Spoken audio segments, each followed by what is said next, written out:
Carol Beasley, 36 years old, went through years of heartache in her quest to be a mom, until her friend gave her the greatest gift. I always knew becoming a mother might be difficult, just not how difficult.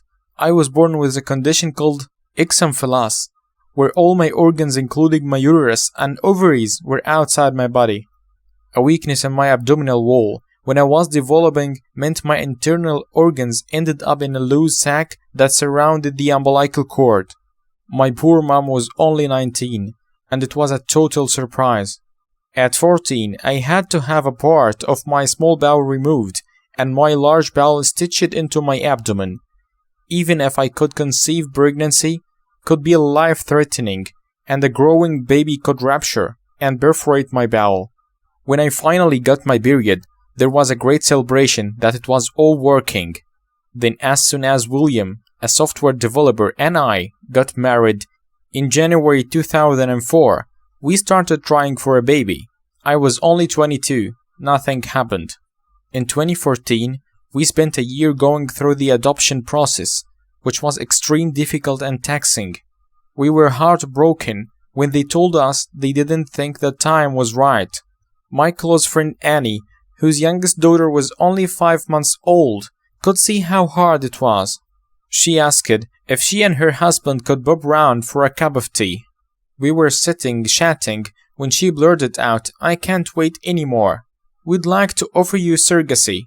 Annie and I met through work aged 19, before I even met my husband, and clicked instantly. She was my bridesmaid.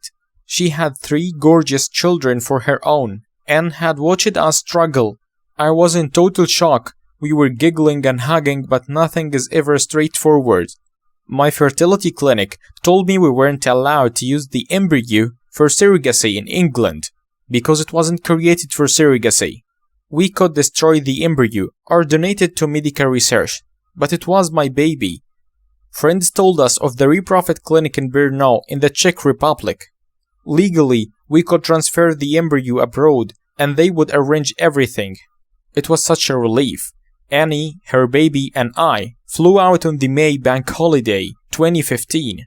I felt surreal, but when they said your embryo is ready, it hit us what we were doing. I watched the embryo going in. It was magical. After 12 years, it was a rush of emotion. Seeing our baby on the scan was amazing. Some people asked, how will she be able to give the baby away? That was never a concern.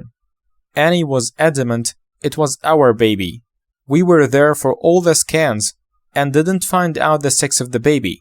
My mom flew over for the birth. I remember it so clearly. It was snowing when the phone rang to tell us Annie was in labor. She chose a water birth, and as our baby came out, I was sobbing. I looked around and everyone was crying us, husbands, midwives. It was overwhelming. Baby Nathaniel was born on 17th of January 2016, a dream come true. Annie always insisted she wanted to hand him to me herself, that he was her gift to me. I couldn't stop thanking her. We spent the night in this perfect bubble. Annie was the one who trying to comfort me. We'd been through this wonderful experience together, and I didn't want to leave her.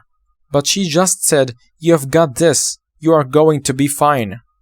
Annie is Tommy Mommy, but Nathaniel just knows her as Annie. His middle name is Thomas.